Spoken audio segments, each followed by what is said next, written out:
Hi there, Aziz. My name is Ellen, and I'll be correcting this essay for you today. It looks like this is the topic about ex-prisoners who speak to teenagers about crime. So let's see what you had to say about this. Okay, so teenagers usually do what their peers do and succumb to their pressure, even when it comes to crime.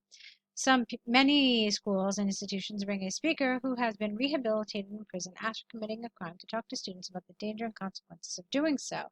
I firmly believe that those are the best people to speak to them about the topic. Okay, good. I'm really happy that you made this mention of the best people because that's really important. That's key to getting a higher band score if you can address that and develop it.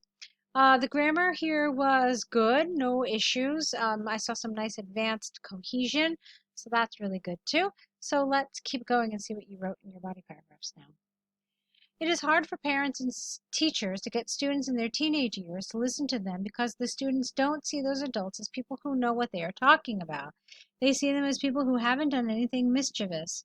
Therefore, bringing a former prisoner to speak to them would leave an impact in them, however small it is.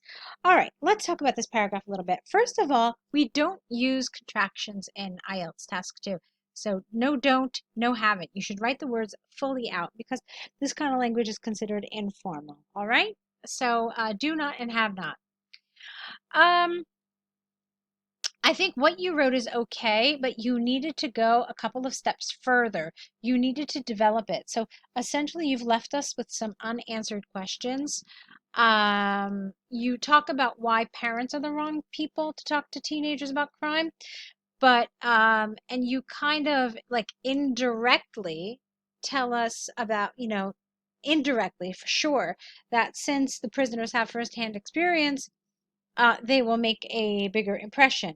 But you never actually explain to us why. You never go into any detail, and this is going to cost you task achievement. Okay, you needed to go a little further, explaining us to the whys about your point of view here.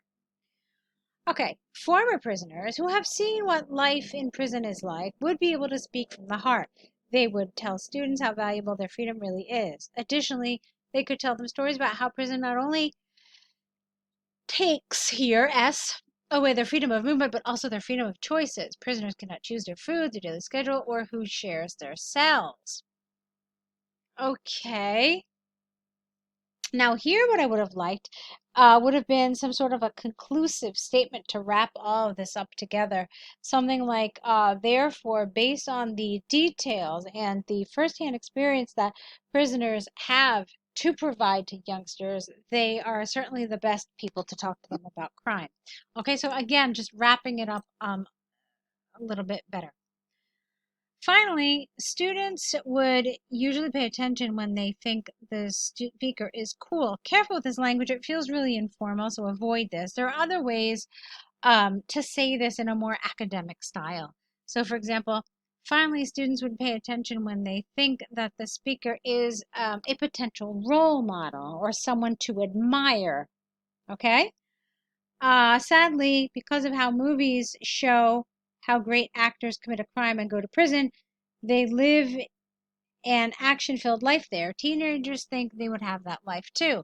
However, a real former prisoner would be able to tell them how all of that is just a fantasy and real prison is the complete opposite. Okay, so there's no conclusion. It looks like you had 3 body paragraphs, but no conclusion. The last paragraph here is definitely a body paragraph, and it's not a conclusion because it doesn't contain any of the elements that a conclusion is supposed to have.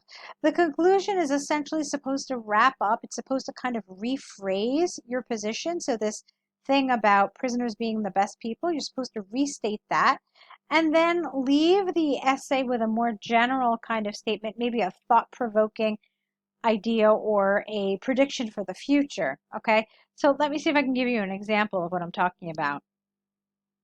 In conclusion, prisoners are the best people to talk to teenagers. Ex-prisoners are the best people to talk to teenagers about the danger of crime. Their life experience will certainly create a greater impact on the teens than anyone else.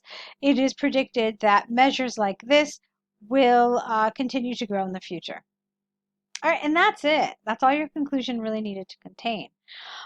So yeah, you used a 4-paragraph structure, but without a conclusion, and an examiner would definitely say that there's no conclusion here, this could not possibly get above a 5 in coherence and cohesion.